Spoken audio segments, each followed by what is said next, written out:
universidade, da pós-graduação.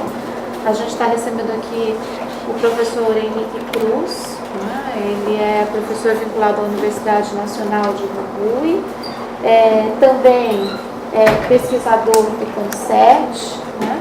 Trabalha em projetos de investigação ainda na Universidade Autônoma do México e na Universidade Autônoma do Chile. Eu agradeço a gentileza do professor, né, estar aqui hoje e se dispor a nos fazer essa conferência, cujo título é A Culpa dos Historiadores, a História Cultural do Ocidente Europeu e Indiano, séculos XV a XVIII. Né? O professor deve expor seu tema por cerca de 1 hora, né? Mas não se preocupe, se passar do tempo não há problema. 61 minutos ou 59 não há problema? Sim, não, ok. não. A mais ou a menos não há problema. E depois eu abro para as perguntas, né? De início, dependendo do horário, né? A gente pode fazer uma rodada de 3 perguntas ou mais, dependendo do interesse também do debate da parte de vocês, tá bom? Obrigada pela presença, mais uma vez obrigada, professor. Agora a palavra é sua. Buen día. Gracias a Fabiana por la invitación. Esta conferencia plantea algunas cuestiones historiográficas que los profesores probablemente acá presentes conozcan, y también probablemente los estudiantes, pero en un sentido de análisis crítico de lo que dice la historiografía sobre la historia cultural, con algunas referencias comparativas e interpretativas, tomando distintos casos latinoamericanos, no brasileños, ¿sí?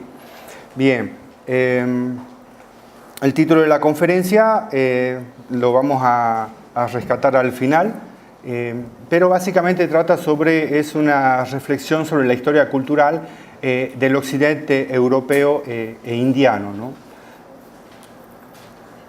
Ya como verán, de entrada hay un planteo de que los occidentes son uno solo, ¿sí?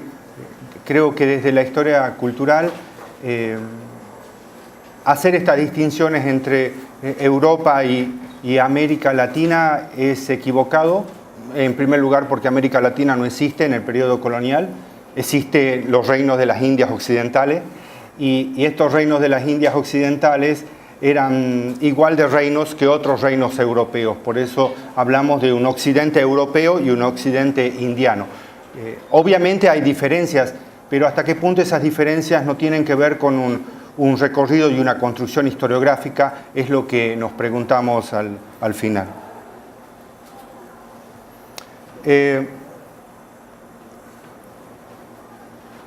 De manera inevitable, somos historiadores americanos y que miramos al primer mundo. Primero vamos a comenzar hablando del occidente europeo. Tal vez debería haber cambiado y comenzar a hablar del occidente indiano, pero bueno. Respecto de este occidente europeo, una primera cuestión que creo yo la historia cultural ha planteado, ¿sí? Y ha planteado sin resolverlo, es acerca de cómo referirse a la historia del occidente europeo desde lo cultural, mirando la Edad Media, el Renacimiento y la modernidad. Siempre se pregunta y se complica desde los estudios de Jacobo Burckhardt acerca de si hay un otoño de la Edad Media, si hay un final de la Edad Media, si hay un comienzo de la modernidad. En función de esos problemas de periodización, creo que lo más práctico es apelar al concepto de transición. Creo que entre la Edad Media y la Edad Moderna, los dos periodos tomados por excelencia por la historia cultural para su estudio, lo que prevalece son las transiciones. Dejar de mirar esos dos periodos como tales y empezar a mirar que hay transiciones de creación. Un poco de esas transiciones es lo que voy a hablar primero. Bueno, esto lo deben saber.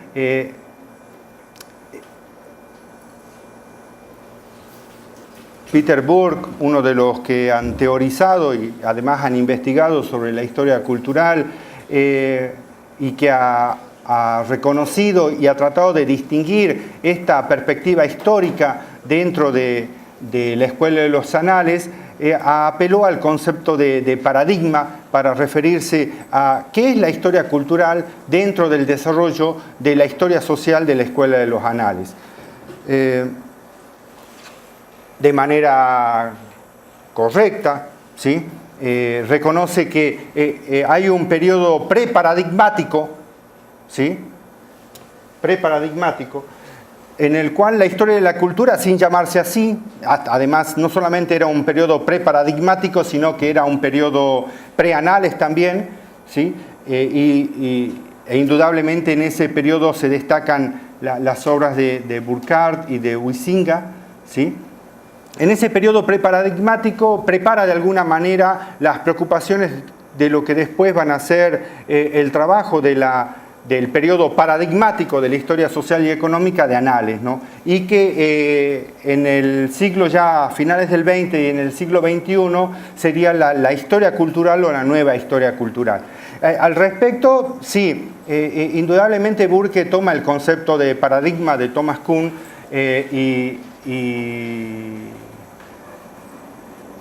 y reconoce que la historia cultural y la nueva historia cultural es una especie de crisis o está dentro de esa crisis que vive actualmente hoy la Escuela de los Anales, la historia social y económica. El problema está en que Thomas Kuhn no se preocupa en su creación del concepto de paradigma, no se preocupa por las crisis. Como buen físico, no le interesan las crisis.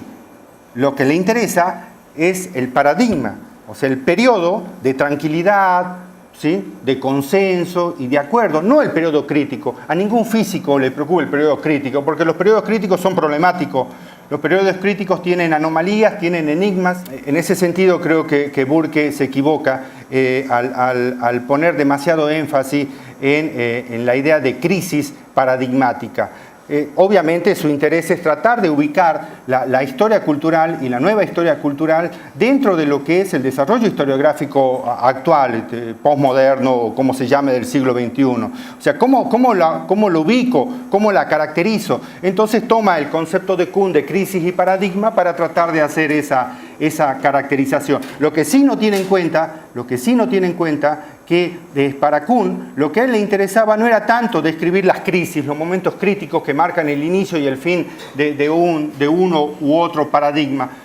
Lo que le interesaba a Kuhn son los momentos paradigmáticos, o sea, esos momentos de estabilidad en los cuales hay enigmas, que son los que trabajamos nosotros. Trabajamos con preguntas que tienen respuesta. Un trabajo muy aburrido, muy monótono, pero bueno, esa es la praxis de la investigación científica. Trabajamos con preguntas que tienen respuesta, ¿no? ¿Cuál es el animal que al nacer camina en 4 patas o a la mañana, ¿no? Al mediodía camina en 2 y al anochecer camina en 3? Esa pregunta tiene una respuesta muy fácil, es el hombre, ¿sí? Con eso se trabaja dentro de los paradigmas. Y hay uno que otra anomalía, ¿sí? Vampiros, Drácula, Dios, no sé. Pero bueno, claro, hay preguntas que no tienen respuesta. Nadie trabaja con preguntas que no tienen respuesta, porque si no tienen respuesta, entonces nadie te va a publicar y entonces no acredita. Trabajamos sobre preguntas que tienen respuesta, ¿sí? Bien, eso es la vida y es el trayecto y es el trabajo dentro de los paradigmas, ¿sí? La historia cultural, creo yo, no necesita ubicarse en un momento crítico. Creo que no hay ninguna crisis historiográfica en la actualidad y la historia cultural no está dentro de ese momento crítico y no está dentro de ninguna crisis. Estamos todavía en un momento paradigmático. No hay anomalías y estas anomalías, si las hay, no son lo suficientemente tales para hacernos asustar. Hecha esta primera aclaración, ¿qué es la historia cultural? es uno de esos problemas que para Burke y para otros le llevan a decir que está dentro de una crisis. No tiene una definición, tiene muchas definiciones y muchos significados. Es la historia intelectual en Estados Unidos, en Alemania es la Geistesgeschichte o Kultur, y este primer término tiene dos definiciones: historia intelectual o historia del pensamiento. En Francia se asocia mucho con la historia de las mentalidades o con la historia cultural propiamente dicha, y en América Latina con la historia cultural, con la historia intelectual, la historia conceptual, ¿sí? Algo que algunos argentinos están practicando mucho, la etnohistoria, la antropología histórica o la historia antropológica. Indudablemente la historia cultural está relacionada con la historia de las mentalidades. En algunas cosas se parecen, en otras divergen, ¿sí? La historia de las mentalidades con su preocupación por las representaciones, los imaginarios colectivos, la caracterización global, ¿sí? La comprensión del individuo a través de la clase, ¿sí? Eso es una preocupación muy importante de la historia de las mentalidades, la idea de la homogeneidad y del consenso individual, ¿sí? Los cambios estructurales relacionados con el evolucionismo. Indudablemente todas esas características de la historia de las mentalidades están directamente asociadas a los hechos, iba a decir crisis, a los hechos desde 1960 en adelante. Al respecto, en la historia cultural y con los hechos de la década del 80 del siglo pasado, se preocupa por las representaciones, prácticas sociales, la comprensión antropológica del otro, las actitudes y agencias socioindividuales, ¿sí? Y los cambios paradigmáticos, ¿sí? Relacionados al interculturalismo. En esta comparación entre la historia social y la historia cultural, se puede apreciar un concepto explícito y otro concepto implícito. El concepto explícito, obviamente, de toda la historia cultural va a ser la cultura. ¿Sí? La cultura, sea que se defina como la define Chartier, como obras, gestos que en una sociedad atañen al juicio estético e intelectual y también a las prácticas cotidianas sin calidad, ¿sí? O bien como lo define Burke, ¿no? Más en un sentido antropológico, como la vida cotidiana en relación a los objetos y espectáculos, ¿sí? En suma, la totalidad antropológica de una sociedad extraña en sus propios términos y las funciones sociales de los mitos, las imágenes y los rituales, ¿sí? Sea que se defina de una u otra forma, en la historia cultural algo explícito es la definición y la preocupación por la cultura. Lo que está implícito, o por lo menos lo que uno encuentra como implícito leyendo obras de historia cultural, es la creación de una dualidad, la creación historiográfica de una dualidad, la creación historiográfica de la dualidad entre lo popular y la élite, ¿sí? Ese es un concepto implícito que espero que quede claro al final de la charla, la historiografía de la historia cultural ha desarrollado. Tal vez con mucho más fuerza y tal vez mucho más artificialmente, ¿sí? Y forzosamente que el otro concepto de la cultura.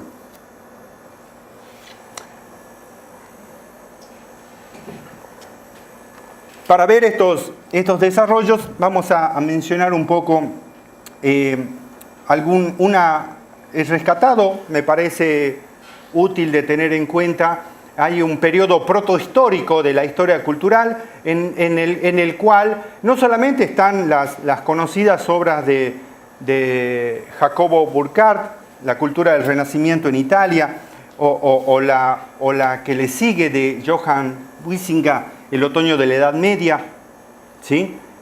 Sino también hubo en la década del 30 del siglo XX una serie de obras que, utilizando el método antropológico, el registro etnográfico, ¿sí?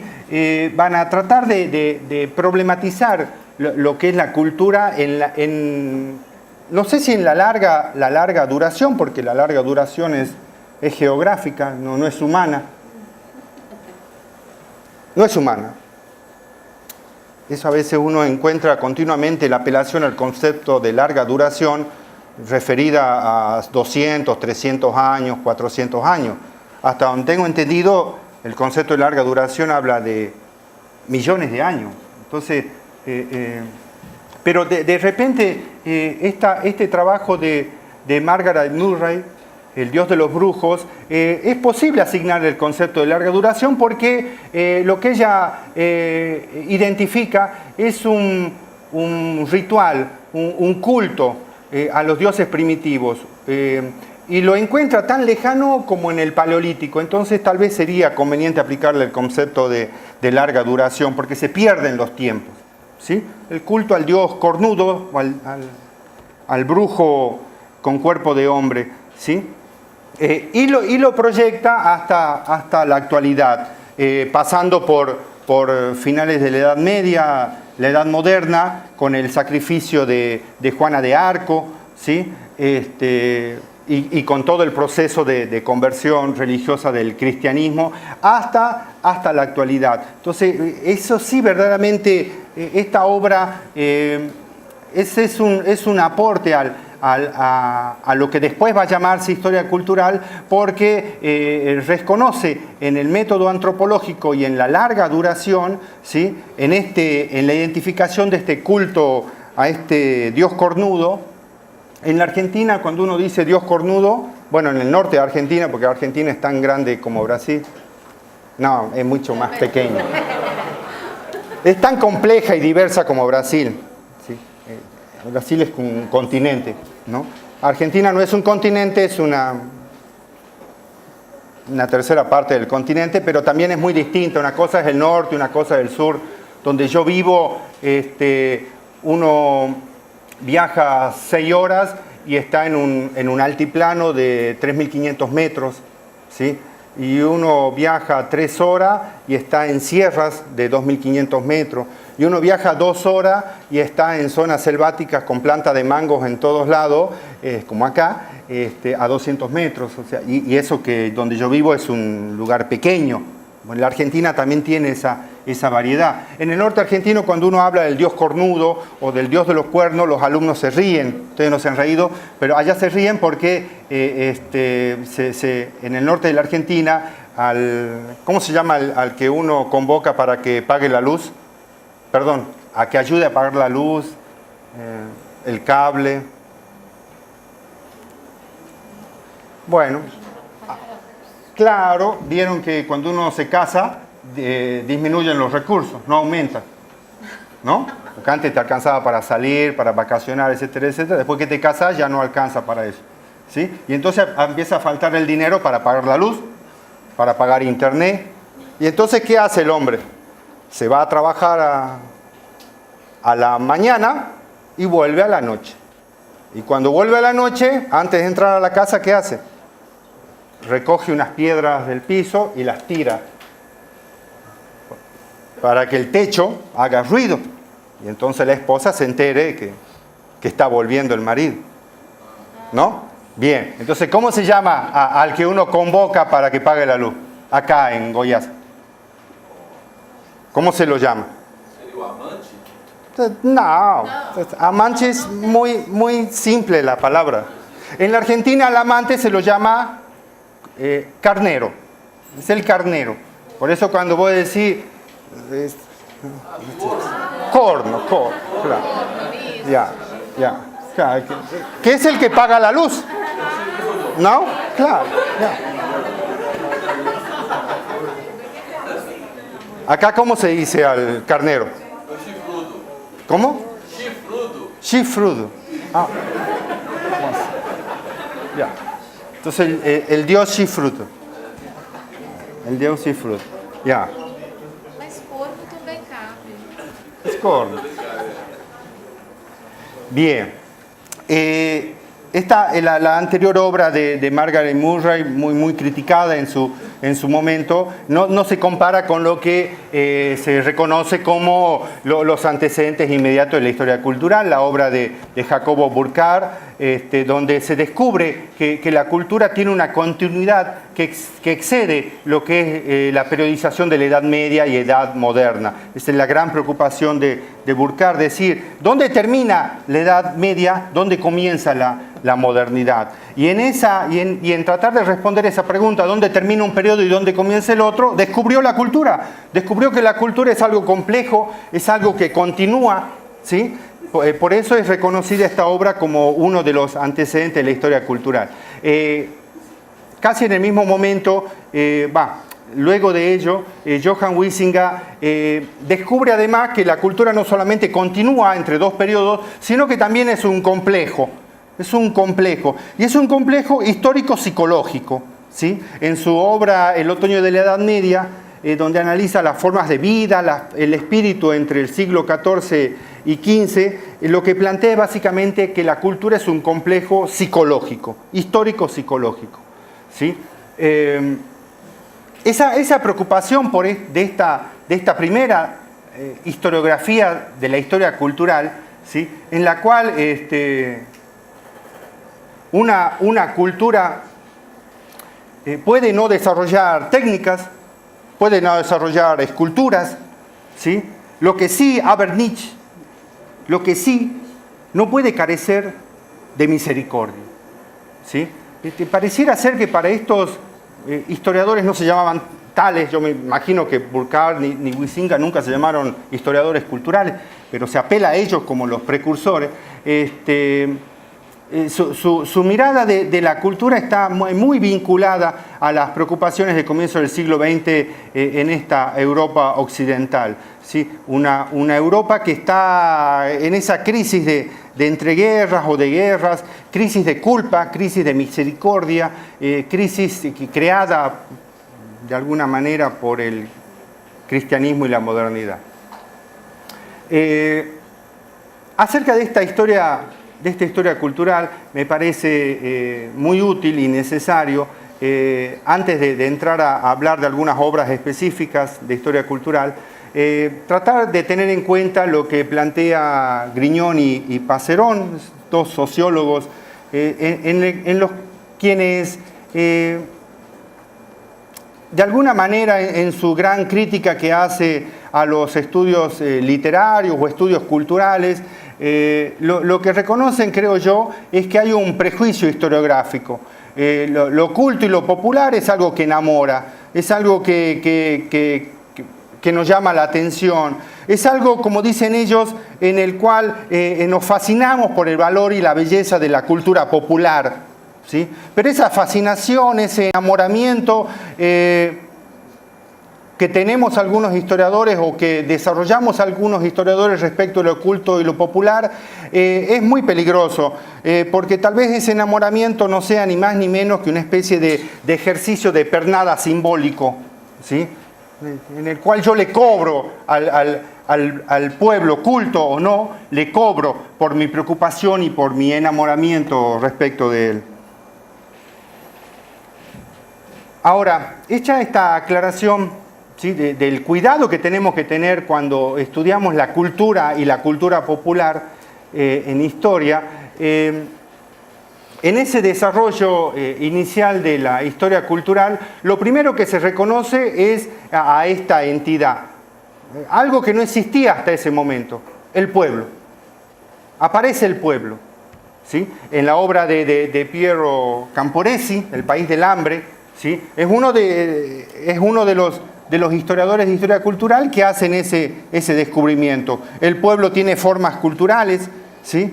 El pueblo vive, me estoy refiriendo obviamente al pueblo de finales de la Edad Media, ¿sí? El pueblo vive una dialéctica, ¿sí?, fisiológica, tiene un metabolismo visceral, va y viene, se nutre, defeca, destruye, se genera, ¿sí?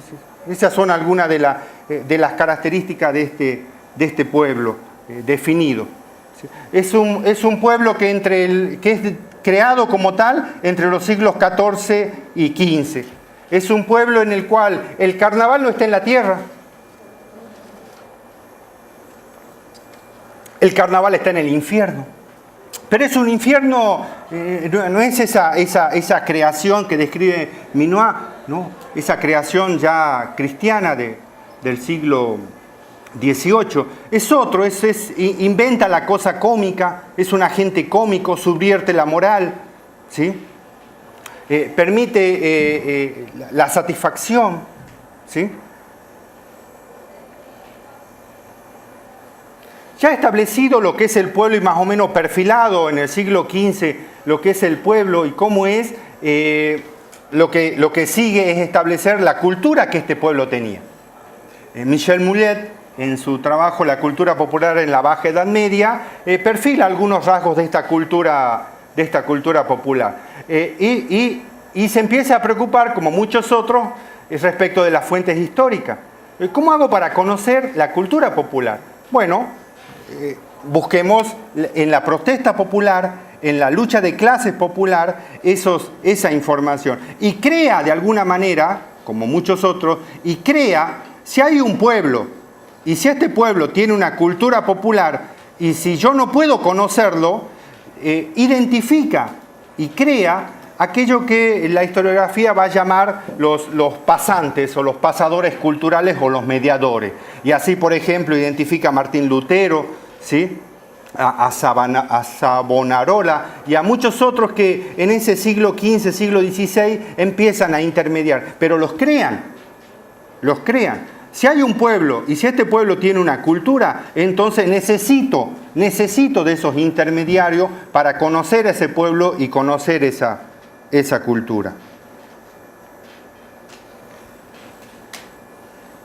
Ahora, al parecer, por más esfuerzos que se ponga en distinguir entre cultura y cultura popular y en crear al pueblo, hay espacios y realidades, por más que sean imaginarias, hay espacios y hay realidades que son comunes a todos. Y es lo que justamente Le Goff examina en El nacimiento del purgatorio, en el cual lo que plantea es que este espacio y este lugar imaginario es una forma general de entender lo que fue la cultura y la cultura popular y la cultura de élite entre finales de la Edad Media y la modernidad.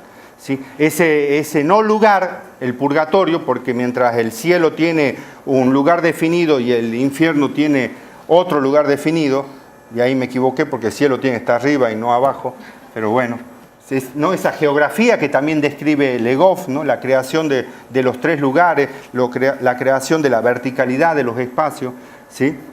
Es un lugar común para todas las culturas. Nos alerta ese excelente trabajo de Le Goff sobre el purgatorio acerca de que hay lugares comunes de creación cultural. Y ahí el purgatorio sería de alguna manera uno de ellos.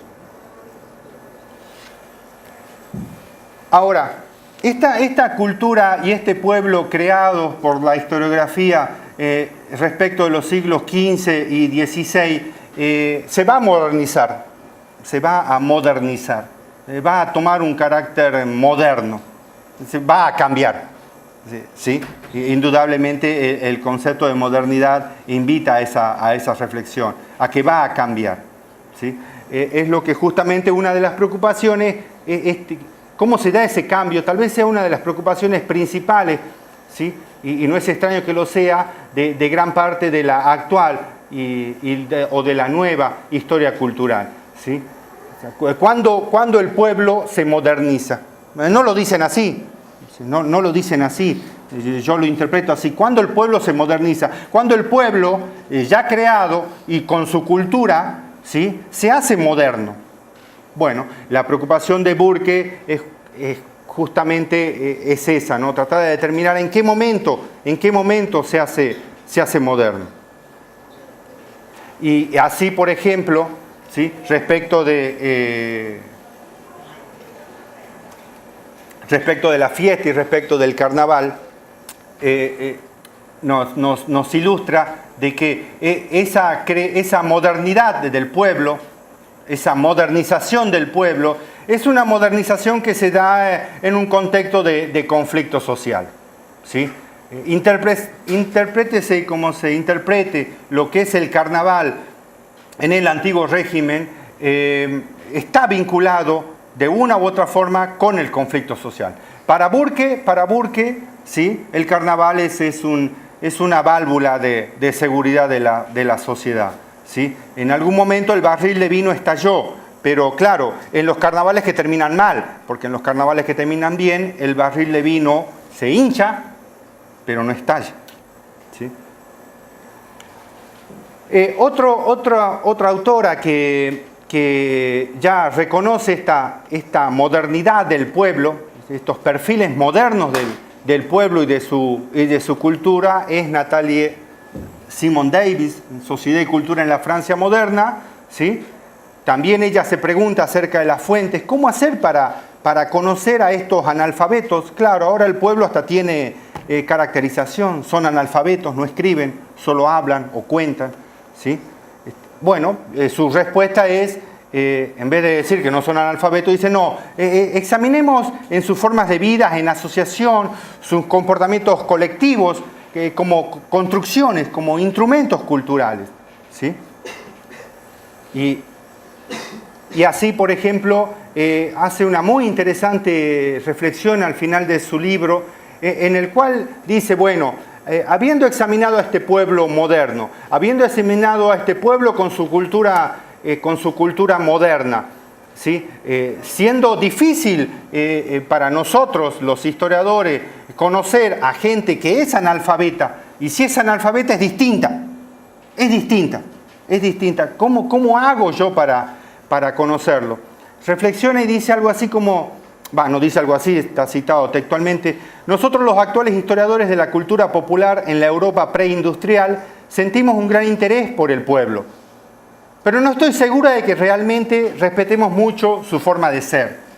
Y a causa de ello, nos resulta difícil comprender sus vidas, justamente igual que les ocurría a nuestros antepasados cultos. Se refiere a las fuentes. Un recurso para engendrar respeto sería: no imaginemos solo que estamos observando los objetos de nuestro estudio con sus diferencias de símbolos, relaciones sociales y aparato técnico. Imaginemos que en algún sentido son nuestros equivalentes, que hay una clase de comunicación con nosotros mientras los examinamos, que son capaces de replicarnos si nos descarriamos, de retarnos. ¿Qué podría decirle yo a uno de estos cultos sujetos de mi estudio? Culto en el sentido de que tienen cultura. Serán analfabetos, pero tienen cultura. Y así, y para responder a esa inquietud que le nace a Simone Davis, ¿no?, respecto de estudiar al pueblo y a este pueblo analfabeto, apela hay una pequeña leyenda, un diálogo supuesto entre Salomón y Markolf, ¿sí?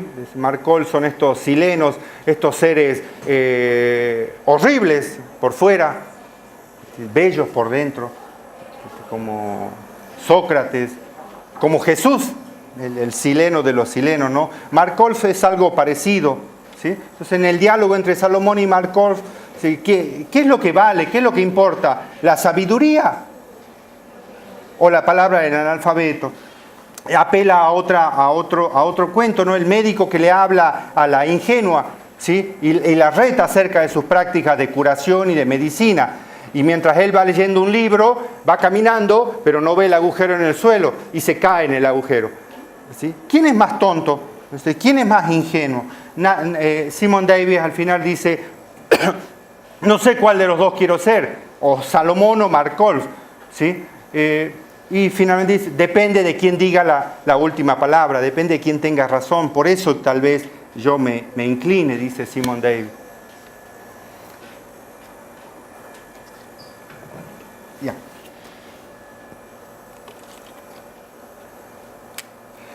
En este recorrido de lo que es la historia cultural, indudablemente ya creado el pueblo, creada su cultura, identificado algunos de los problemas y caracterizado como analfabeto e ignorante, este pueblo del occidente europeo, en los años del antiguo régimen de los siglos XVII y XVIII, indudablemente está en un conflicto social. La historiografía inglesa, si bien no se reconoce directamente vinculada a la historia cultural, ha sido muy tenida en cuenta para los análisis que ella hace. Por eso es necesario recordar los estudios de Thompson sobre tradición y revuelta y conciencia de clase, donde habla directamente de una lucha de clases, aunque no la hubiere en la Inglaterra del siglo XVII y XVIII, ¿sí? Y de manera más directa relacionada con la historia cultural, la lucha de clases, pero sin clases sociales, el estudio de Robert Darnton sobre la gran matanza de gatos y otros episodios de la historia cultural francesa. Al respecto, solo mencionar algo que me llamó la atención, ¿sí? En su estudio de estos cuentos de Mama Oka, cuentos muy agresivos, ¿sí? Cuentos en los cuales se pasaba del estupro a la sodomía, al incesto y al canibalismo, ¿sí?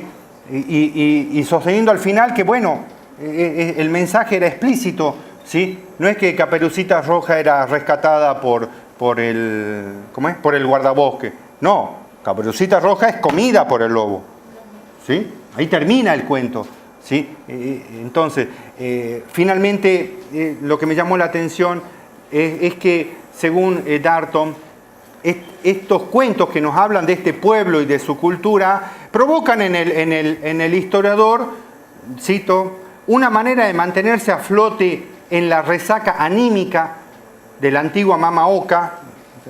Como que le impacta al historiador leer estos cuentos, en los cuales se pasa del estupro a la sodomía, al incesto y al canibalismo, en la misma escena, ¿sí? Entonces dice, eso nos genera, dice él, le generan, dice él, una resaca anímica, ¿sí? Eso me llamó mucho la atención, la apelación a la resaca anímica, como un pesar que dura cierto tiempo, porque las resacas no duran todo el día, ¿no? Bueno, hay resacas y resacas, pero por lo general hasta un día, 2 días, 2 días, pero tiene que ser mucha cachaza. 3 días no duran, ¿no? Nada. Por eso, ¿cuál es la mejor forma para no tener resaca? No dejar de tomar. Hay una canción allá de un grupo que dice así: encontré la solución al problema de la resaca, me paso la noche tomando hasta las 10 de la mañana. Bien, esta cuestión de esta resaca anímica que tiene Burke, al final, como todos sabemos, tal vez nunca tuvo una resaca, las resacas pasan. No hay que tener resaca anímica respecto de ver la sodomía, el estupro, las violaciones y el incesto en el otro, ¿sí? Pero bueno. Ahora, este pueblo moderno, con su cultura moderna, ya a finales del siglo XVIII, además adquiere otra característica, empieza a leer. Es un pueblo culto, es un pueblo que tiene cultura y que es culto además. Y esa será la preocupación de Roger Chartier y también de Robert Darnton en El diablo en el agua bendita o El arte de la calumnia de Luis XIV a Napoleón, donde analiza los libelos, ¿no? Mientras Chartier, como seguramente saben, plantea en su conocido libro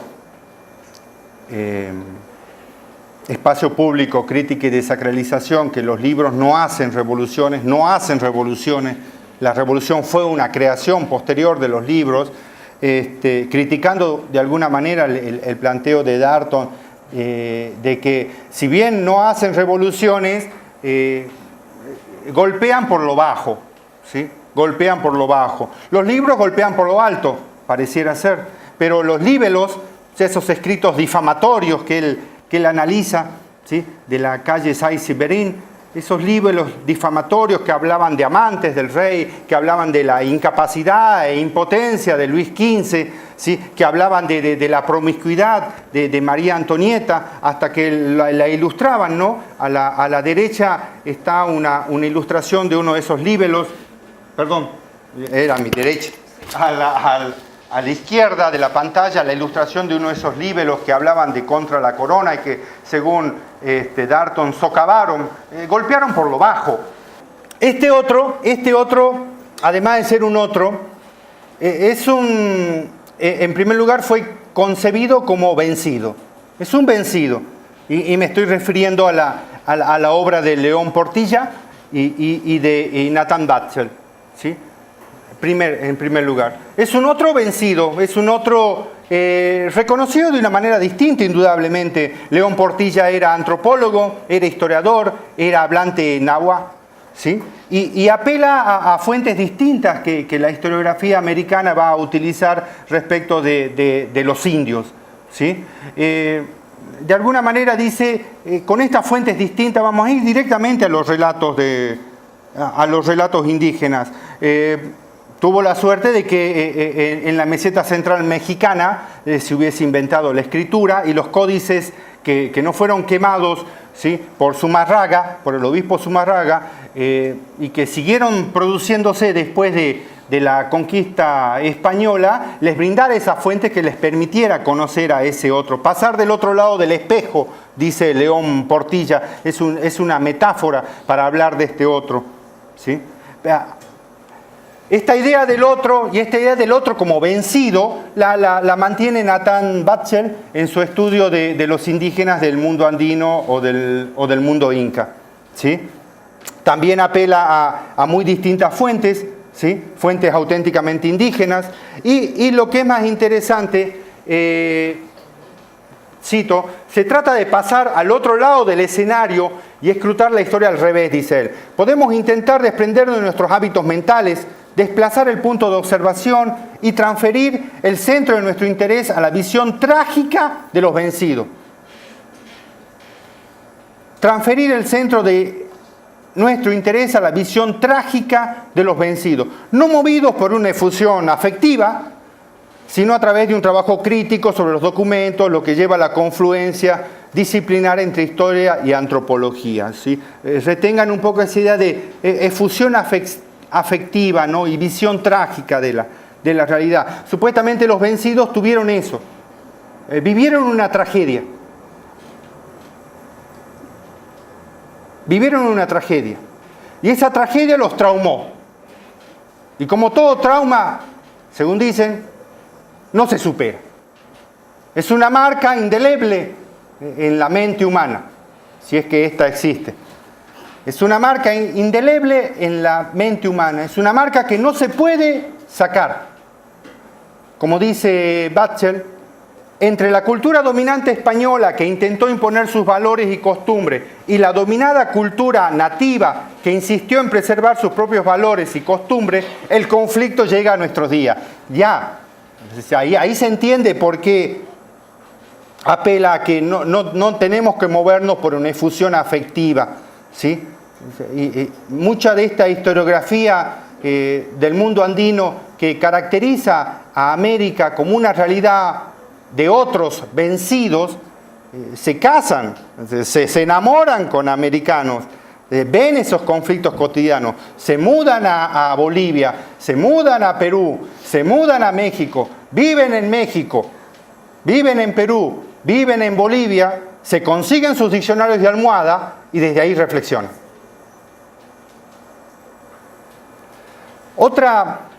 Posteriormente a estos análisis, de alguna manera de historia cultural, califica al otro indígena como vencido, está la obra de José Luis Millones, ¿sí? Uno de sus libros, Historia y Poder en los Andes Centrales, avanza un poco más y dice, esta historia de dominación, ¿sí? de resistencia, de lucha, en los Andes viene desde hace mucho. Los españoles no son los primeros ni los únicos en conquistar este espacio. Desde hace milenios los indios en el mundo andino están danzando, bailan.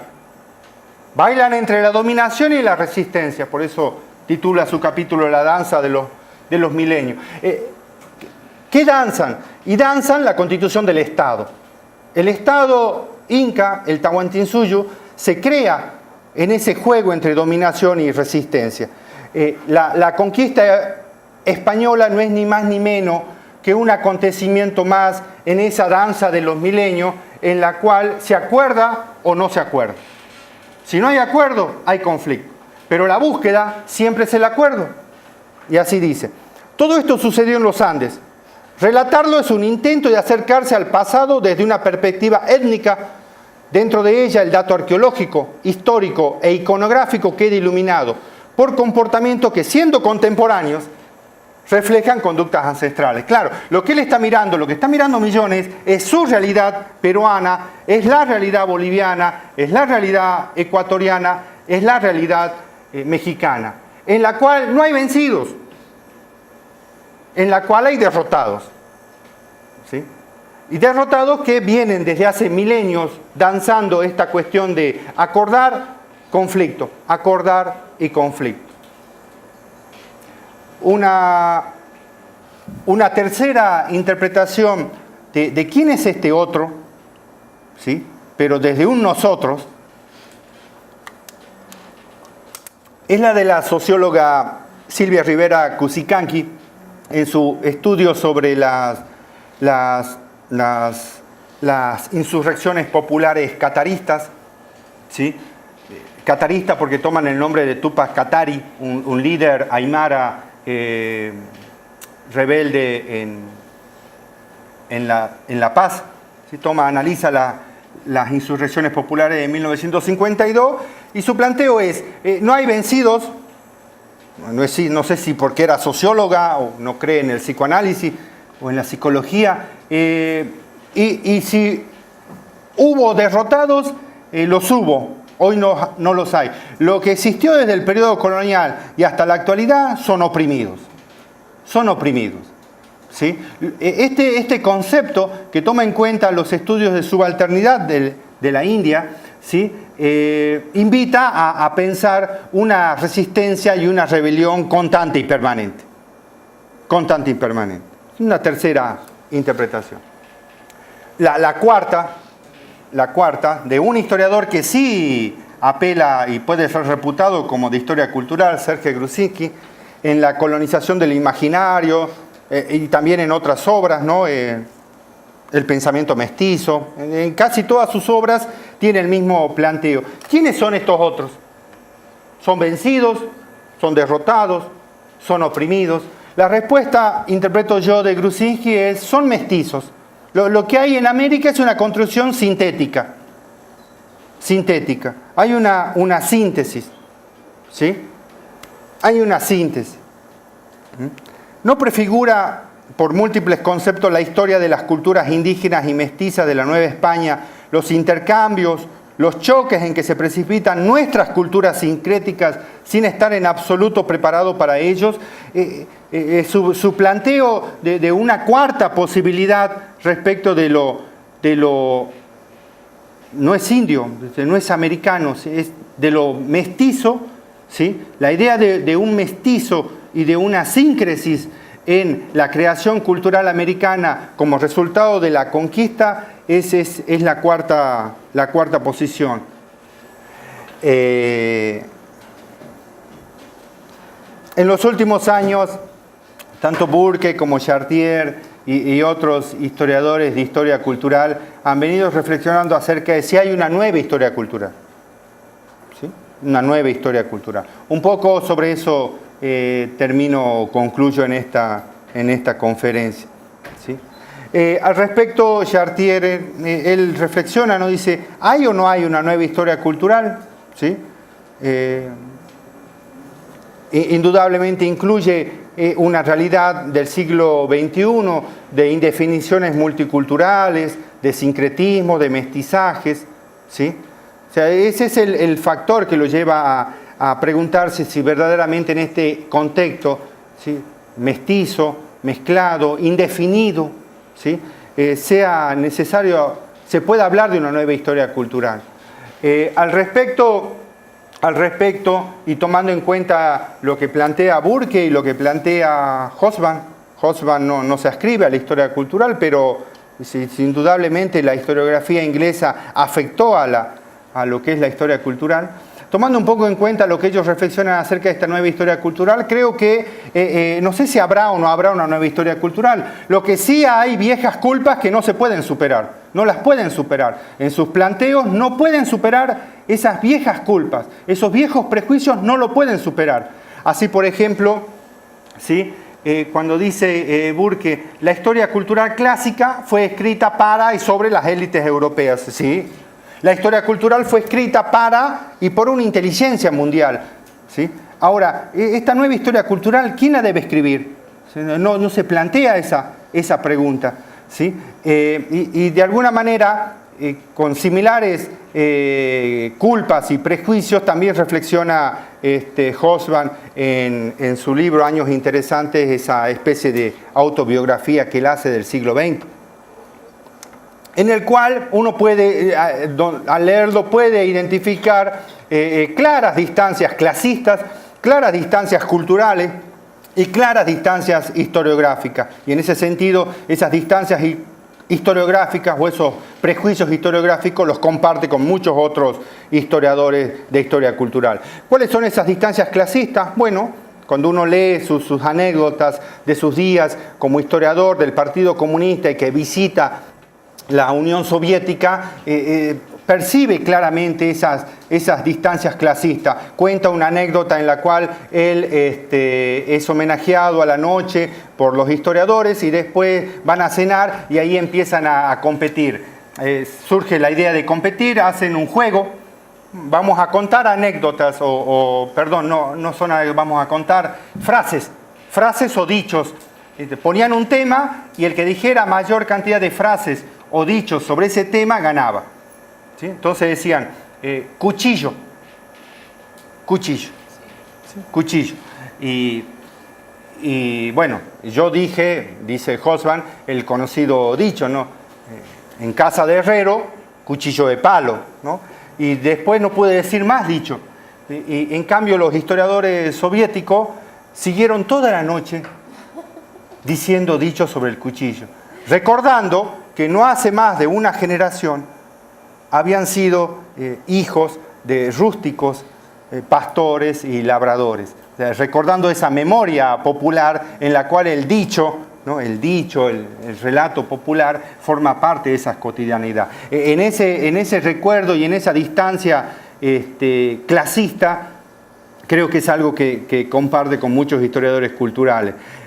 También hay distancias historiográficas, lo que se plantea como nuevos temas, la frontera, lo que hace Burke en formas de historia cultural, ¿no? Plantea la frontera como nuevo tema de esta historia cultural. Y es un prejuicio, no existe eso. Hay que dejar de hablar de frontera. No existe en la frontera. No existieron en el Imperio Romano las fronteras, ¿sí? No existieron en América las fronteras. No existe en Brasil la frontera. Sé que hay un festival de cine de frontera que comienza en abril, pero no existen las fronteras.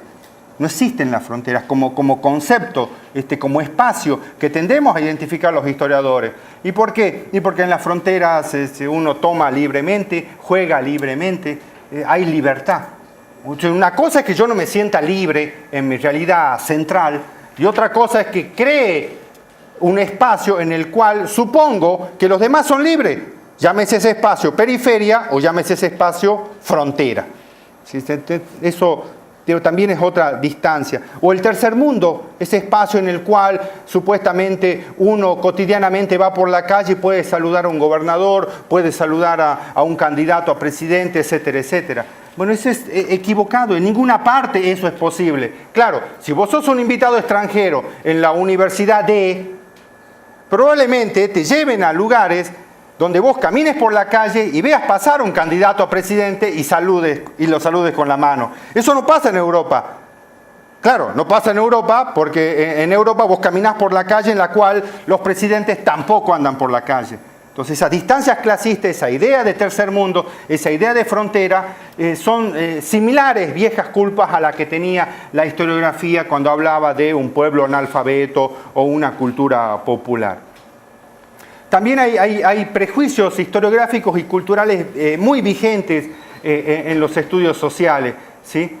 Falta de autocrítica, falta de creencia en el estudio de Carmen Bernard, ¿no? De los nuevos cuerpos mestizos, también una historiadora reputada como de historia cultural, ¿sí? Es esa apelación a lo mestizo, esa apelación a lo latino, esa apelación a lo exótico, ¿sí? Sigue siendo, desde mi punto de vista, un prejuicio historiográfico, un prejuicio cultural y, ¿por qué no?, un prejuicio de clase.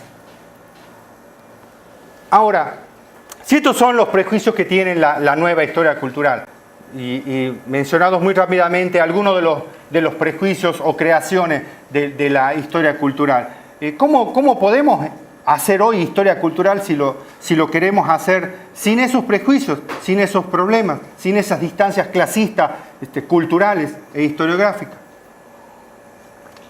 Una forma es dejar de pensar que los occidentes, los orientes, lo europeo, lo americano, lo brasileño, lo argentino, lo boliviano, lo chileno, existen como tales. Si pensamos desde que no es un concepto de la historia cultural expresado en el término historia cultural, si pensamos en las relaciones de dominación, si pensamos que la cultura no es ni más ni menos que la forma que toma la dominación en un momento y en un lugar determinado, entonces nos olvidamos de esas creaciones artificiales de lo europeo y lo americano. Para invitar a reflexionar sobre eso, encontré en Bulgaria, hay un libro casualmente en un museo que visité, había una exposición de libros de catecismo. Libros de catecismo. Los mismos libros de catecismo que existían acá en América en el siglo XVIII, ¿sí? Eran libros recogidos en la región de Bohemia, una región pagana, no hemos hablado del cristianismo, pero bueno, una región pagana, en la cual los curas rurales junto con los feligreses elaboraban a mano, compraban un manual de catecismo y lo copiaban a mano. Y le adornaban y le agregaban colores, le agregaban dibujos, ¿sí? Y lo encuadernaban a mano. Toda una creación cultural, ¿sí? que refleja un deseo natural natural o no, por la belleza, emoción y la devoción espiritual. Mirando esa realidad de conversión religiosa, esa realidad cultural de creación compartida, no creo que sea necesario establecer diferencia entre lo europeo y lo americano. Creo que si hacemos un análisis desde la historia cultural, mirar la dominación nos invita a pensar que son formaciones culturales, independientemente del lugar, del espacio y del momento. Una segunda recomendación es atravesar los límites de clase-cultura, ponerse en el lugar del otro, como lo hizo Hogarth. Hogarth tiene un muy buen libro, se llama La cultura obrera en la sociedad de masas, ¿sí? Este sociólogo o literato o antropólogo, cuando le preguntaron a él qué sería, porque en su libro La cultura obrera en la sociedad de masas, donde describe qué leía el pueblo en la sociedad de masas, ¿sí? A comienzos del siglo XX, le preguntan. Él escribe sobre qué leía este pueblo y se reconoce el mérito de esa obra. ¿Por qué se reconoce el mérito de esa obra? Porque él había sido del pueblo. Él había sido hijo de obrero. Él había tenido hambre, igual que los obreros. Entonces, el gran mérito de esta especie de autobiografía, la cultura obrera en la sociedad de masas, es esa. Es de que habla del pueblo porque es del pueblo. Cuando a él le preguntan qué querría haber sido, dice, si hubiese nacido de nuevo, podría estudiar de nuevo, sería antropólogo. ¿Sí? Entonces, esa sugerencia, ¿sí? de atravesar los límites de clase. Ahora hay un problemita cuando uno atraviesa esos límites de clase, aun cuando venga de la cultura popular.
en un estudio sociológico sobre la música popular, ¿sí?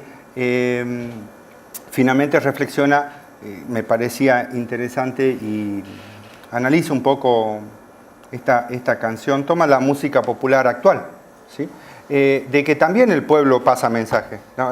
La música no tiene moral, la música no tiene mensajes para dar y sin embargo los da. Entonces, si seguimos la recomendación de Hogarth de traspasar esos límites de clase, de que esa sea nuestra preocupación, sea de la clase que seamos, aun cuando seamos de la clase alta y tengamos que hablar de la cultura popular, seamos conscientes de ese lugar y que tenemos que traspasar una frontera. Pareciera ser que es más fácil, es más auténtico si somos del pueblo y hablamos de la cultura popular, ¿no? Porque tenemos autoridad, no traspasamos ninguna frontera. Pero todo relato, toda explicación, toda elaboración tiene mensaje. La música no querrá transmitir mensaje, pero al final los da. Entonces, siendo consciente de eso, ¿qué se puede hacer? Si corremos el problema de, si traspasamos los límites de clase, de seguir transmitiendo mensaje, ¿qué podemos hacer al respecto? Una última recomendación sería, ¿cómo superar esa culpa de clase que tenemos los historiadores cuando hablamos de historia cultural y de historia cultural del pueblo? ¿Cómo superar esa culpa? Creo que todo lo que fue la construcción y todo lo que es la construcción actual de la historia cultural tiene que ver con responder a una culpa. Ver a un pueblo que nos enamora, ¿sí? Pero del cual en última instancia ese enamoramiento no es ni más ni menos que una pernada que le cobramos al pueblo por respetarlo y considerarlo, ¿sí? ¿Cómo superar esa culpa? Bueno, asumiendo una actitud responsable. ¿Cómo asumimos una actitud responsable? En ese sentido, creo que los aportes actuales de la antropología en sus estudios de la performance, ¿sí? Donde dicen, el cuerpo del investigador, ¿sí? Lo más evidente, está involucrado en la investigación. Claro, para ellos es muy fácil, porque como los estudios de performance por lo general no por lo general, algunos se aplican al estudio de la danza, al estudio del baile, en el cual, si yo voy a reflexionar sobre el baile y soy bailarina o soy bailarín, no sé por qué dije bailarina, cuando los hombres también bailamos,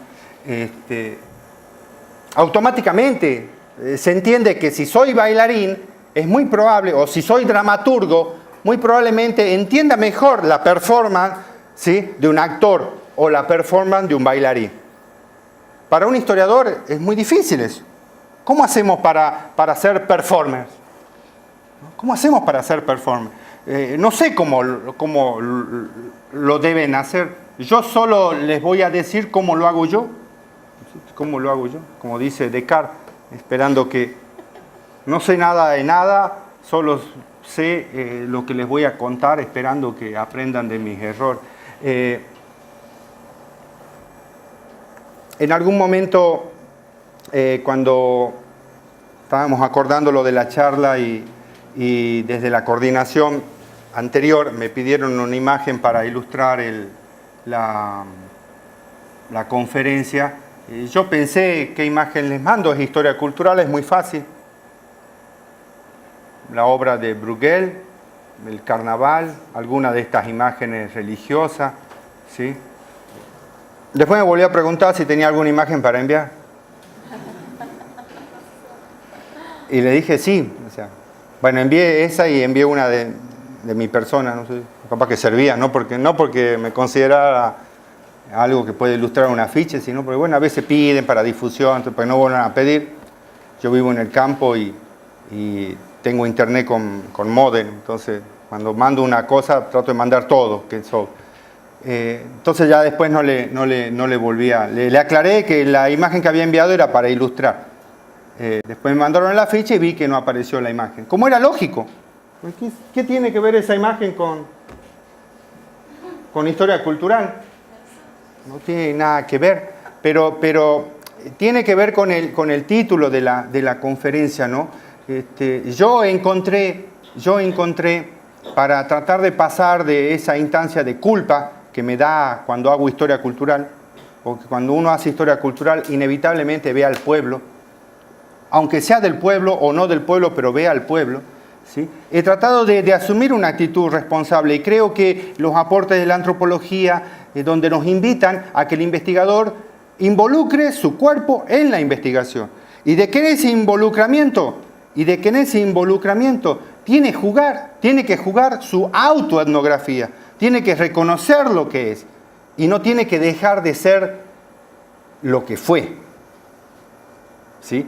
Entonces, en vez de utilizar cámaras con objetivo para sacar la foto de alguna fiesta popular y después hablar de esa fiesta popular, con disimulo, ir a comer donde come la gente, comer lo que ellos comen, beber lo que ellos beben y con vergüenza, con mucha vergüenza, sacar una foto a algo que les llame la atención.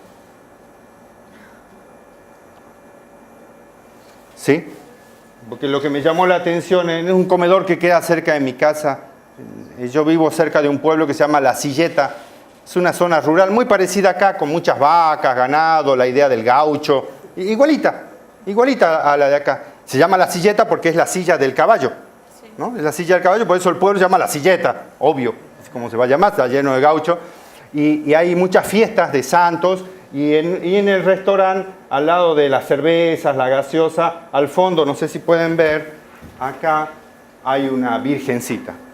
Me llamó la atención como algo, siempre nos llama la atención eso, ¿no? Esas cosas raras que hace el pueblo, que hace en sus creaciones culturales. Pero a la par me dio mucha vergüenza que me llamara la atención, por eso la foto está muy mal sacada, ¿sí? Y cosas por el estilo. Entonces creo que de esa manera trato yo de solucionar y pasar dejar la instancia de la culpa, ¿sí? Que creo yo muchos historiadores de historia de la cultura tenemos, y pasar a una posición de responsabilidad, ¿sí? No avergonzarme por el lugar al que llegué. Soy el primero en 4 generaciones, tengo registrado, antes creo que no había universidad, que fue a la universidad, ¿sí? De mi padre terminó, ¿qué sería acá? Los 4 primeros años de la primaria. Ya. Y es huérfano y anduvo dando vueltas por ahí. Fundamental. Ahí está.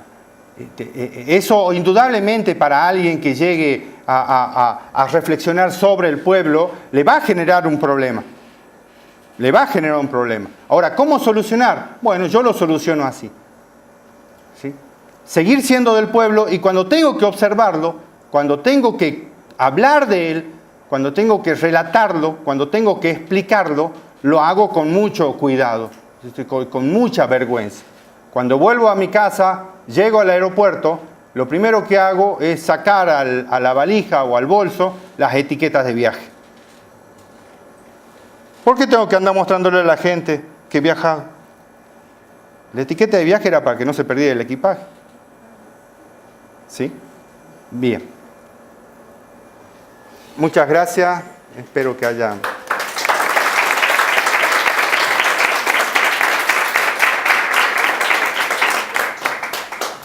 Bom, Henrique, eu queria agradecer muito. Eu vou abrir para a fala de vocês, né?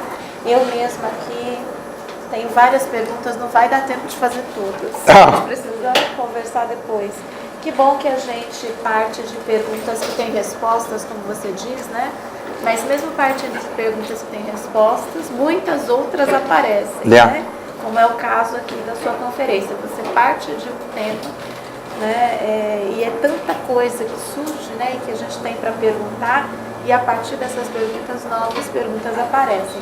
Dito isso, eu vou abrir, agradecendo muito a sua fala, vou abrir para perguntas, ou falas, ou considerações.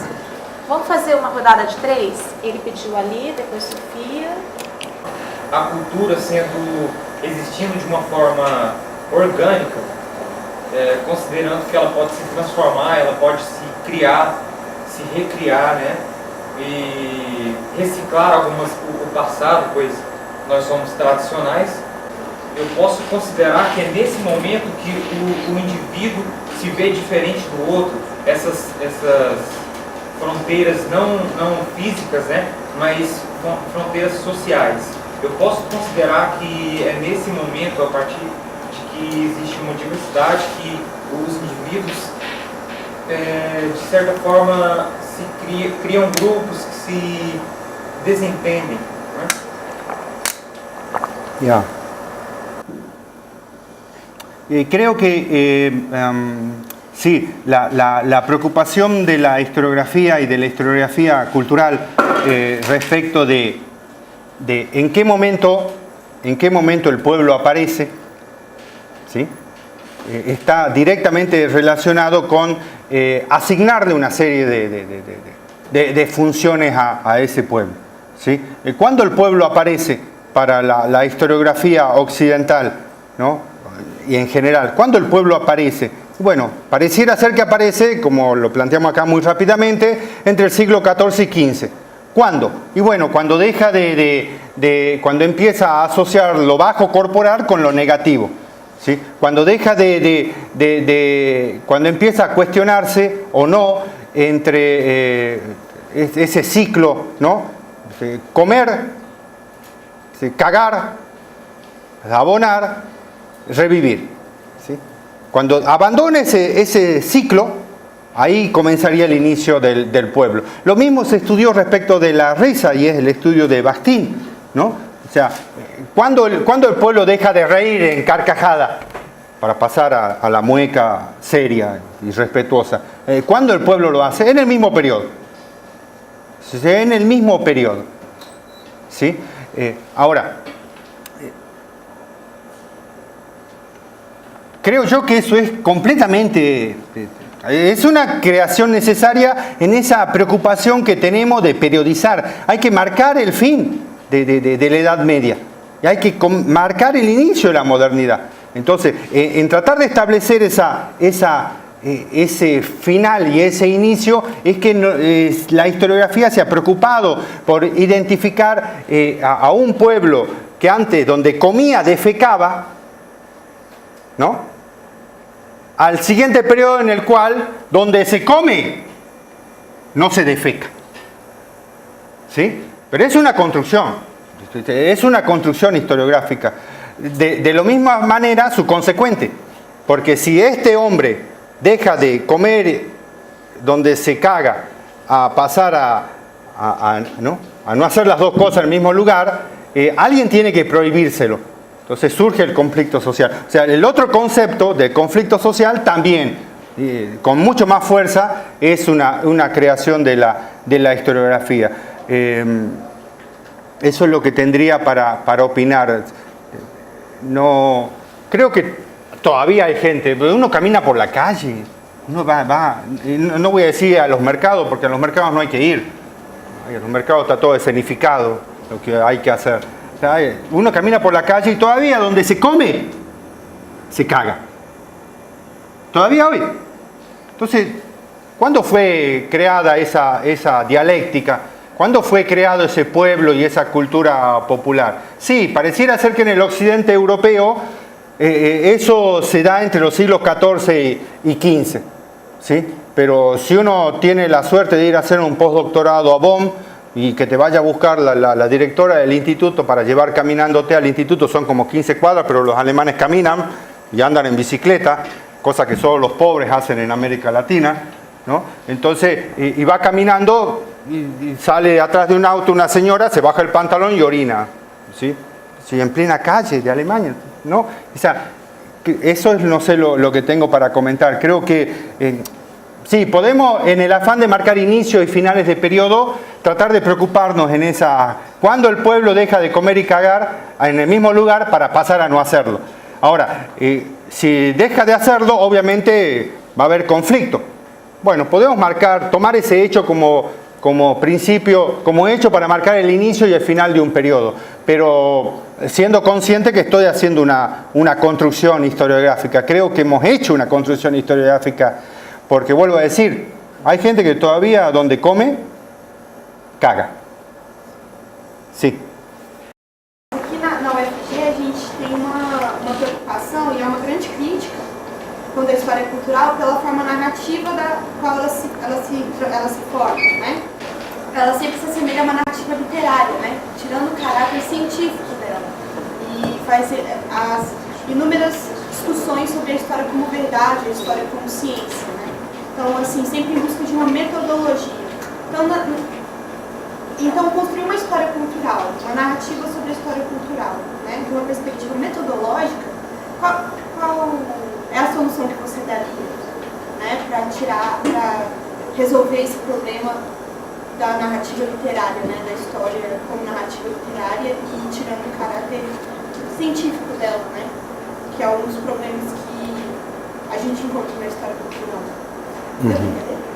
Si tu pregunta es cómo hago yo, o sea, si yo conozco alguna metodología para tratar de darle más carácter científico a las fuentes tradicionales de la historia cultural, como son las obras literarias, no conozco una metodología. Lo que sí he visto, y algo negativo, es que aquellos que hacen historia cultural usando fuentes literarias no siguen la recomendación de Mark Bloch. Mark Bloch dijo, o sea, toda fuente tiene que tener crítica de fuente, pero no una metodología para probar que es científica, no, porque no es ciencia. Lo que hay que aplicar es crítica de fuente. ¿Qué quiere decir esto? Este documento dice que pasó esto, tenés que buscar un documento que diga que no pasó. Vos, si lo encontrás, sonaste, porque te elimina el otro documento. O tenés que buscar un tercero, ¿sí?, que te lleve a tomar una decisión. Ahora, si no aparece el documento que dice lo contrario, eso no es que le da mayor valor científico a este documento. Lo único que dice es que podés confiar en el primer documento. Pero no dice que este tiene valor científico total. Eso dice, bueno, palabras más simples y mucho más preciso, Mark Bloch. La crítica de fuente. Lo primero que hay que hacer es la crítica de fuente, ¿sí? Creo que eso no se aplica. No se aplica cuando se hace historia cultural apelando a documentos, a registros literarios, ¿sí? Debería aplicarse esa recomendación de Bloch de hacer la crítica de fuente. No sé si habrá una metodología para... Burke, cuando toma los cuentos de Mama Oka, ¿no?, y lee los cuentos de Mama Oka, ¿no?, y apela a la psicología, ¿no?, apela a la antropología y apela a la sociología metodológicamente para tratar de darle mayor valor científico a sus interpretaciones de los cuentos de Mama Oka, ¿sí? Eso es lo que él hace. Ahora, yo creo que debería agregar también la solución metodológica, clasista y cultural, de no sentir resaca al leer en un cuento. No debiera sentir resaca al leer en un cuento que el pueblo tiene una cultura en la cual el padre se acuesta con la hija. No debería sentir resaca. Bueno, pero eso está mal.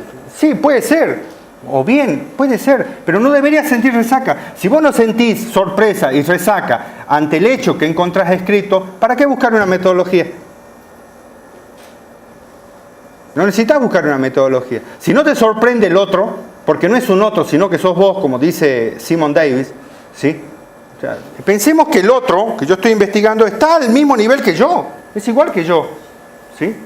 En ese sentido, entonces, creo que no necesitas apelar a una metodología, lo que no inhibe de que debas hacer una crítica de fuente. Sí, creo que en historia lo que tenemos que hacer es crítica de fuente.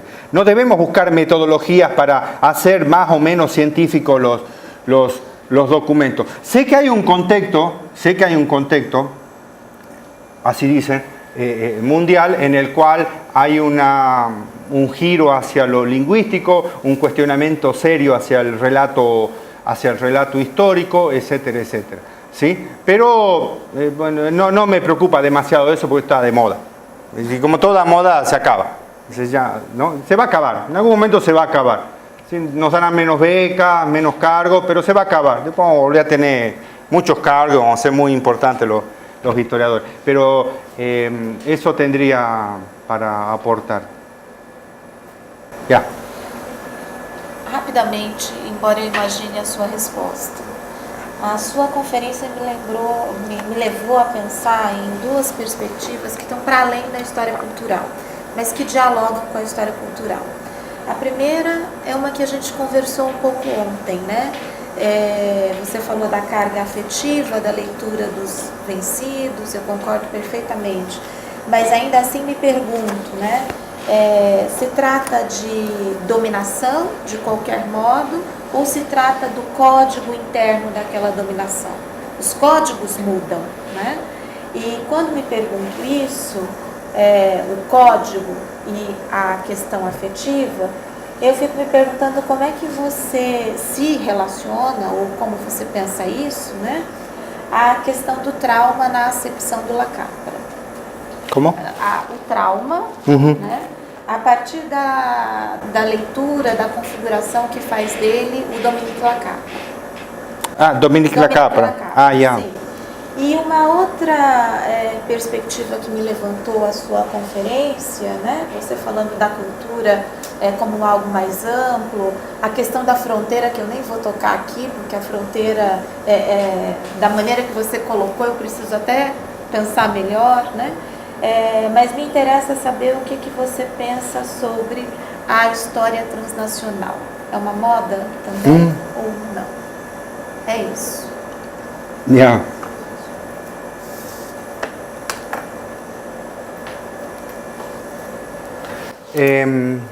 Una sola, hago un solo comentario, sí. A ver, creo que leyendo luego de haber identificado que creo que en la historiografía americana que hace historia cultural reconoció cuatro posibles otros: el vencido, el derrotado, el oprimido y el mestizo, ¿sí? Luego de haber reconocido esos cuatro para el mismo actor, ¿no? Los indígenas, los indios o los negros, ¿sí? Los indios o los negros. Entonces es posible asignarle las cuatro, también a los negros es posible asignarle las cuatro características: vencido, derrotado, oprimido o mestizo. Lo que estoy reflexionando en la actualidad es acerca de que tal vez haya una quinta posibilidad que combine los indios, los negros, tal vez hayan sido y sean lo mismo, sean vencidos en algún momento algunos, sean derrotados otros, sean oprimidos otros y sean mestizos otros. Lo que sí creo que es necesario es empezar a reconocerle a estos indios, sean del continente que sean, porque indios hay en todos lados. Siempre que voy a algún lado yo y me dicen el apellido, Colch, Hogan, Cruz, Tejerina, Canasveira, le pregunto: ¿y de qué tribu sos vos? Yo creo que hay indios en todos lados. Hay indios en todos lados. Indios en el sentido de personas que como agentes sociales tienen la capacidad de desarrollar estrategias de acomodación, subordinación, sumisión, y que siempre buscan integración. Y que en esa búsqueda de integración hacen como, creo yo, han hecho en el periodo colonial.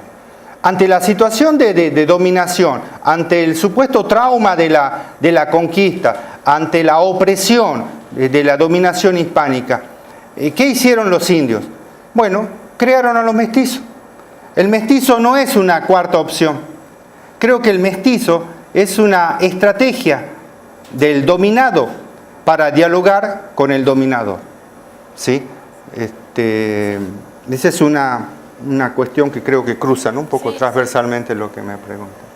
Ya. Então eu gostaria que você comentasse um pouco dessa reciprocidade, dessa relação mútua, muitas vezes inconsciente, entre a cultura popular e a dita cultura erudita, essa circularidade. Então eu gostaria que você comentasse em que medidas elas contribuem entre si, elementos há elementos da cultura erudita que são remanescentes da cultura popular e da cultura popular. Então, gostaria que você comentasse um pouco desse jogo entre a cultura erudita y a cultura popular. Paradigmáticamente trabajamos sobre preguntas que tienen respuesta, ¿sí? Si pensamos, si creamos, para eso se creó la respuesta. En historia cultural se creó la respuesta que existe un pueblo y existe la élite. Y esa respuesta habilitaba las preguntas. Si existe un pueblo y existe la élite, necesito intermediarios culturales. Si existe un pueblo y existe la élite, existe o no circulación. Circulación, será movimiento de arriba hacia abajo. Si existe pueblo y existe la élite, entonces cuando circula de abajo hacia arriba, me estoy refiriendo, son las reflexiones de Burke, ¿no? Cuando circula la cultura de abajo hacia arriba se escenifica y se teatraliza, se formaliza el carnaval del siglo XVI en adelante, ¿no? Si existe pueblo y existe élite y las circulaciones de arriba hacia abajo, entonces, bueno, nada, porque nunca circula así, pero está la pregunta, ¿sí? Entonces, yo sé que esa construcción es necesaria. Esa construcción entre pueblo y élite es necesaria, porque si no tuviéramos esa construcción, esa dualidad, no podríamos hacer preguntas, porque las preguntas no tendrían respuesta. Pero hay que ser consciente de que esa pregunta es una pregunta creada. Esa dualidad es una dualidad creada. Esa dualidad, de manera como una anomalía, no existe. Planteado como anomalía. Ahora, planteado como enigma, sí, existe y es hasta cierto punto necesaria. Necesaria porque nos invita a pensar todas estas cuestiones, ¿no? Cuándo un músico es o no popular, cómo circula la música popular, ¿sí? Pero son ficciones. Ahora, eso no es un problema. No es un problema crear ficciones como la dualidad culto y popular. No es un problema. Porque esa dualidad ficticia, esa pregunta y esa respuesta ficticia, pueblo y élite, no da lugar a preguntas que tienen respuesta. Es lo que hacemos científicamente. Ahora, ¿cuándo es un problema? Cuando es un problema es cuando, como científicos, esa dualidad enigmática, ¿no?, que genera respuesta, se transforma en un prejuicio. Y cuando de repente estudiamos la cultura popular, nos interesa la música popular, pensamos en el pueblo, pensamos en la música que se produce en carnaval, ¿no?, y que escucha el pueblo y que no escucha el pueblo, ¿no? Y después cuando yo le digo, ¿y qué música brasileña te gusta? Y bueno, a mí me gusta tal otra música brasileña y tal otra. Y te preguntan a vos, ¿y a vos qué música brasileña te gusta? No, y a mí me gusta Gustavo Lima y ¿cómo es? Y Ainsi Queviño y todos los Ainsi, que son como 50. Y entonces te dicen, no, pero eso es, ¿cómo se le llama esa música? A la música sertaneja, ¿cómo se la llama despectivamente? No se la llama así. Despectivamente, ¿cómo se la llama? De manera negativa, despectiva, como insulto. Bueno, ya. ¿Caipira? No, tiene otro nombre. Cuando van afuera dicen el nombre que tiene la música sertaneja. Pero ahí es un problema. Ahí es un problema. No. Era algo así como música sertaneja, música sorteneja o de sorete, de algo así. Sertanoio. Ya, ¿no conocías, no? ¿Habito? Ahí es un problema. El problema es cuando esas dualidades que científicamente creamos no las encarnamos personalmente y las aplicamos prejuiciosamente. Porque si yo pienso que eso es así, si yo pienso de que el pueblo no escucha música sertaneja, escucha música sertanoyo, entonces ¿cómo voy a interpretar la cultura popular? ¿Cómo voy a ver la dualidad? Voy a creer que esa dualidad es cierta, cuando en realidad no es cierta. Esa dualidad, como bien decís vos, es una creación historiográfica. historiográficamente creamos esa pregunta, porque esa pregunta nos habilita un montón de otras preguntas que tienen respuesta en esa, porque todas van a la misma. Todas las preguntas que han surgido de esa dualidad tienen su respuesta ahí. Hay una dualidad. Lo que tenemos que saber es que esa pregunta es una pregunta creada enigmáticamente para poder ser respondida. ¿Sí? Ya, no sé si respondo. Eu não conhecia o sertanejo. É por- Talvez porque eu seja do interior de São Paulo, né? Onde gosto, não sabia. Bueno, Obrigada. muchísimas gracias por la asistencia y por las preguntas.